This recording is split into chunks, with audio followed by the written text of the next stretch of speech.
Thank you very much. I'm called Abang Tao George, the founder and the Chief Executive Officer of a 17 years old Limbe-based human rights organization known as the Association for the Protection of Women's and Children's Rights, APWCRO, based in Cameroon, Limbe. I'm very, very happy with all and delighted with the presentation you're doing. The challenge is that for the 17 years, our organization last year, we were fortunate to have the United Nations Economic and Social Council special consultative status. We've been working hard to see how we promote human rights. Our organization in Cameroon, we have a weekly human rights in action radio program, Interactive, where we use the international, the United Nations, and regional instruments on human rights to promote human rights in our community, and more specifically focusing on the rights that concern persons with disability. We also receive complaints from individuals who are alleged that their rights have been abused. We investigate and we intervene. Those cases which we can't handle them, we forward them to higher government officials for redress. But I also want to tell this civil society forum that it has not been easy. Some of these programs that we've been carrying, we are already a threat to the state. That has been proven in all our day-to-day threat in our office, where law enforcement officers meet us safely and said that we are not supposed to do this. For example, when people, civilians, protest for actions, like quite right now in Cameroon, the Northwest and the Southwest region is children have not been going to schools for 5 months today. We have lawyers have not been going to court. The judicial system is terrible. I, talking Abang Tao, I happened to forward a case to higher government officers, which was reported to our office for redress. But I'm sorry to tell this forum that I'm a victim. I've been dragged to court because it simply concerns a magistrate.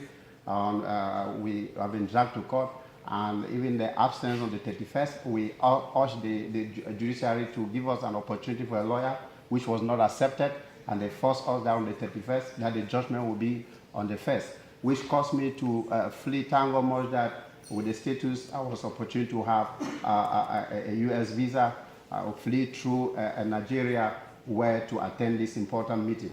To talk about promotion of human rights in Cameroon is a very big threat. Activists have been termed as, they can put all sort of names, call you terrorists, because you stand to talk the truth.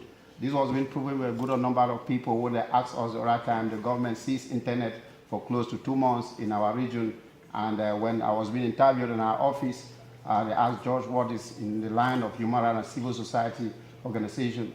We said no. The government too has also joined the community because people who are not sending children to school because of other issues.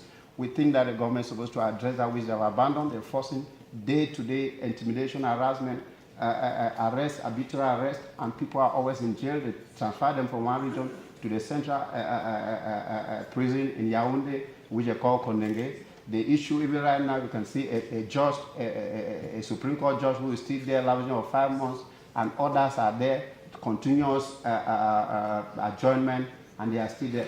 As I'm sitting here like this, I just called back home. They said even in my absence on the 1st, a judgment was even passed, and that my organization, Association for the Protection of Women and Children's Rights, has been suspended for 4 years, and I have been jailed for four years because of human rights. And I took my life, my family are threatened for close to 17 years that I embrace human rights. I will be promoting in rural communities.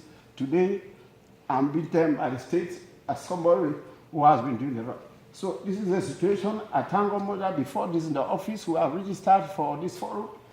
And I pray to my God that they should make sure that I come and I try to give the situation that is happening in Cameroon.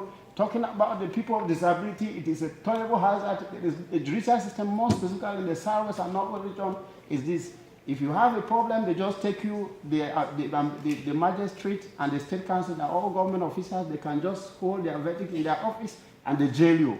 People are crying, and I'm praying that if there is a means that United Nations can help to see how they can bring back so that lawyers should go back to court, pressurize the government to go back to court and then make sure that children go back to school. It will be the best thing. Thank you very much.